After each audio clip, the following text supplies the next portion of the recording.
Hey everyone, so I wanted to provide a update to our IELTS room. I think we're making huge progress, and today we have something special to show you. Today is a day that we're going to release AI apps.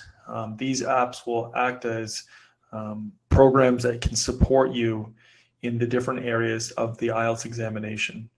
And so the first app, we have two of them that I'm going to demonstrate today. The first one is a writing review.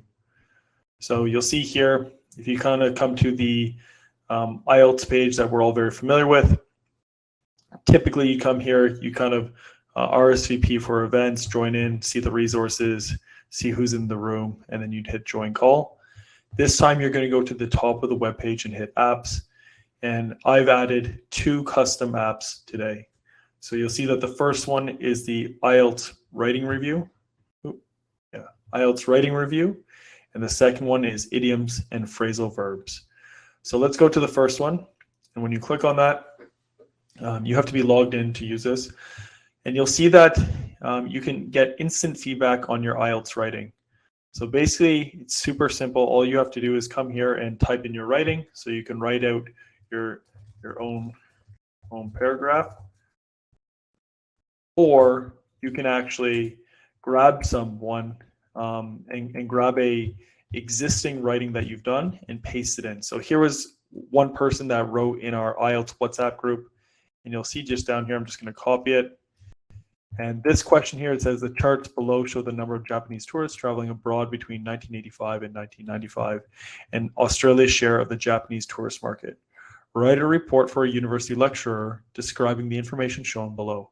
You should write at least 150 words. So it has two charts here, one about Japanese tourists traveling abroad and Australia's share of Japan's tourist market. So all I'm going to do here is I'm going to copy this and I'm going to paste it in here. And then I'm going to click review my writing.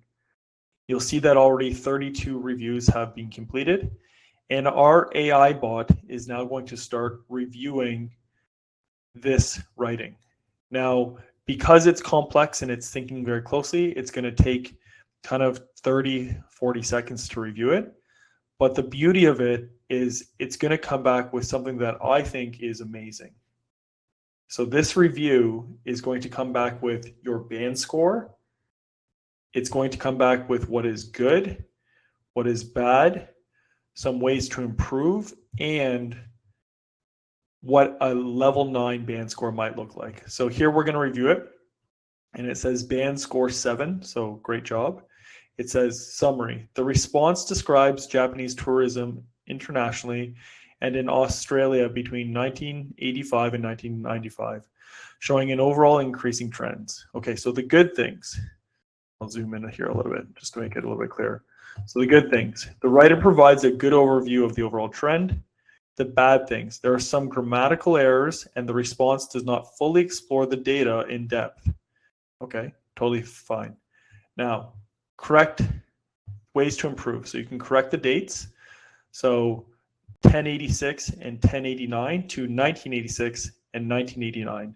And if you look at the original writing here, you'll notice down here, it says with the rapid expansion till 1089, which was probably just a small typo. Instead of hitting 9 on the keyboard, it was just a 0. So it's important to get your years right. And then the second improvement, it says provide clear details on specific years and overall patterns by comparing and contrasting different time points. And here's an example of this says a 10 band score example, so I'll update that. But it says the provided chart and graph depict the rising trend of Japanese tourists visiting foreign countries and Australia, specifically between 1985 and 1995. Over the decade, there was a substantial increase in the number of Japanese tourists traveling abroad, more than doubling from 5 million in 1985 to over 15 million by 1995. Likewise, the number of Japanese tourists visiting Australia also experienced a significant boost during this period, peaking at over 6% of total visitors in 1994. While the graph shows slight declines in certain years, such as 1991 and 1995, the overall upward trend demonstrates the popularity of international and Australian travel among the Japanese tourists in this period. So that's an example of a higher band score.